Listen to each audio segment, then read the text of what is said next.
एक बार की बात है, सिद्धार्थ, गौतम और देवदत्त एक बहुत ही खूबसूरत बगीचे में थे। बगीचे की सुंदरता देखते ही बनती थी। वहां पर तरह तरह के खूबसूरत फूल, रंग बिरंगी तितलियां और हरियाली बिखरी हुई थी। सिद्धार्थ खरगोशों के साथ खेल रहे थे, तभी देवदत्त आया और कहने लगा, तुम क्या खरगोशों के साथ खेलते रहते हो? तुम्हें कल का राजा बनाना है। राजा के भीतर इतनी भावुकता नहीं होनी चाहिए। सिद्धार्थ बोले, क्या सचमुच राजा के अंदर भावुकता नहीं होनी चाहिए? देवदत्त बोले, भावुकता तो इंसान को कमजोर कर देती है, और एक कमजोर इंसान कैसे जीवन के कड़े फैसले ले सकता है? सिद्धार्थ देवदत्त की बात पर मुस्कुराए और फिर से खरगोशों के साथ खेलने लगे। देवदत्त के आसपास तितलियां मंडरा रही थी। देवदत्त ने एक तितली को पकड़ा और उसका एक पंख काट दिया और उस पर धागा बांधकर उसको नाचने लगा। जब सिद्धार्थ ने ये देखा, सिद्धार्थ बोले, देवदत्त, तुम यह क्या कर रहे हो? क्यों इसे परेशान कर रहे हो?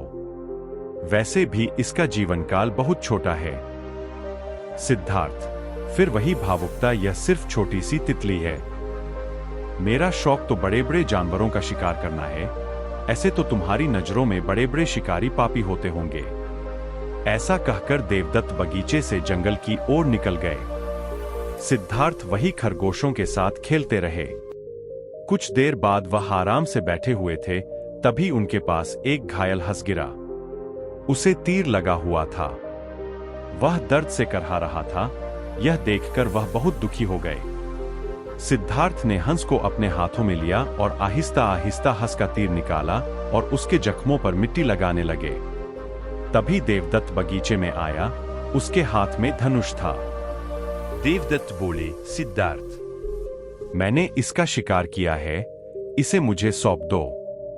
सिद्धार्थ बोले, इसका शिकार भले ही तुमने किया हो, लेकिन अब यह मेरी शरण में आ गया है। मैं इसका रक्षक हूं। अब तुम्हारा इस पर कोई हक नहीं है। देवदत्त बोले, तुम जिद मत करो। मैंने कड़ी मेहनत और एकाग्रता के साथ इस पर तीर साधा था, तब जाकर मैं इसका शिकार कर पाया हूं। तुम इसे नहीं ले सकते, इसे मुझे सौंप दो। सिद्धार्थ बोले, तुम अपने पक्ष में चाहे कितने ही तर्क दे दो, लेकिन मैं तुम्हें यह हंस नहीं दे सकता। अब यह मेरी शरण में आया है, मेरा धर्म है इसकी रक्षा करना। यह सुनकर देवदत्त क्रोध से भर गया। वह बोला, ठीक है, तो फिर हम दोनों राजा के पास चलते हैं। अब वही इस बात का फैसला करेंगे कि यह हंस मुझे मिलेगा या तुम्हें। सिद्धार्थ बोले, ठीक है, अगर तुम्हारी यही इच्छा है तो मैं राजा के पास चलने को तैयार हूं। मुझे यकीन है राजा न्याय जरूर करेंगे। सिद्धार्थ ने हंस को उठा लिया और दोनों राजा शुद्धोधन के पास पहुंचे। दोनों ने राजा को प्रणाम किया। सिद्धार्थ के हाथ में घायल हंस को देखकर राजा पूछने लगे, सिद्धार्थ, तुम इस घायल हंस को यहां पर क्यों लेकर आए हो? ऐसा सुनते ही देवदत्त बोल उठा, हमें न्याय चाहिए महाराज, और इसका विषय यह हंस है। राजा बोले, एक एक करके बताओ कि आखिर क्या बात है। देवदत्त बोले, मैंने इस हंस का शिकार किया है, यह हंस मेरा है, लेकिन सिद्धार्थ मुझे मेरे शिकार को देने से इनकार कर रहा है। सिद्धार्थ बोले, राजा, मैंने इस हंस को बचाया है और इस हंस पर अब मेरा अधिकार है। देवदत्त बोला, राजा, आपको तो पता ही होगा कि एक शिकारी बनने में कितनी मेहनत, कितनी तपस्या करनी पड़ती है।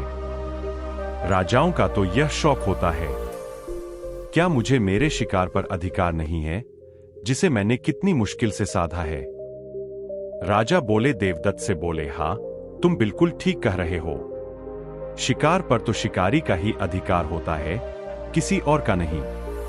सिद्धार्थ बोले, शिकार करने वाले से श्रेष्ठ बचाने वाला होता है, किसी का जीवन बचाने वाला भला कैसे गलत हो सकता है? आप खुद ही सोचिए कि भक्षण करने वाला गलत होता है, रक्षण करने वाला। क्या एक राजा के अंदर भावुकता नहीं होनी चाहिए? बिना भावुकता के वह इंसान या पशु पक्षी किसी का दर्द नहीं समझ सकता, और जो किसी का दर्द नहीं समझ सकता वह खुद कैसे इंसान हो सकता है? राजा को समझ नहीं आ रहा था कि वे इसका निर्णय कैसे करें। उन्होंने इस बात का न्याय करने के लिए अपने धर्मगुरु से कहा, धर्मगुरु, ये सत्य है कि शिकार पर उसके शिकार करने वाले का अधिकार होता है। और सालों से यही परंपरा भी चली आ रही है। किंतु इस अधिकार के ऊपर भी एक और अधिकार होता है, जो करुणा का अधिकार है, क्योंकि मारने वाले से बचाने वाला बड़ा होता है। इसलिए इस हंस पर सिर्फ और सिर्फ सिद्धार्थ का अधिकार है। धर्मगुरु ने आगे कहा, देवदत्त, तुमने मेहनत करके शिकार किया था, लेकिन तुम्हारी मेहनत की कीमत बेचारे हंस को चुकानी पड़ी। दूसरी तरफ सिद्धार्थ है, जिसने उसकी जान को बचाया है। संसार में किसी भी चीज से ऊपर किसी की जान होती है, और जान बचाने वाला ही सबसे श्रेष्ठ होता है। इसलिए यह हंस सिद्धार्थ का हुआ। राजा के न्याय के आगे देवदत्त कुछ ना बोल सका। यह कहानी हमें यह शिक्षा देती है, मारने वाले से बचाने वाला श्रेष्ठ होता है। आप भी अपने आसपास लोगों को बचा सकते हैं, और यह बचाना सिर्फ जीवन का नहीं, किसी भी चीज का हो सकता है, जैसे किसी के करियर को बचाना, सही फैसला लेने में किसी की मदद करना, जो लोग डिप्रेशन में चले जाते हैं उनको उनकी मानसिकता से निकालना, अपना और लोगों का वक्त बचाना। अगर आपके भीतर वह भावुकता है कि आप किसी के दर्द को समझ सकते हैं, तो सही मायने में आप इंसान हैं। उम्मीद करते हैं आपको हमारी गौतम बुद्ध की कहानी पसंद आई होगी। आप हमें ऐसा ही प्यार देते रहे, और चैनल को लाइक करें और सब्सक्राइब करें और दोस्तों को शेयर करें। धन्यवाद दोस्तों।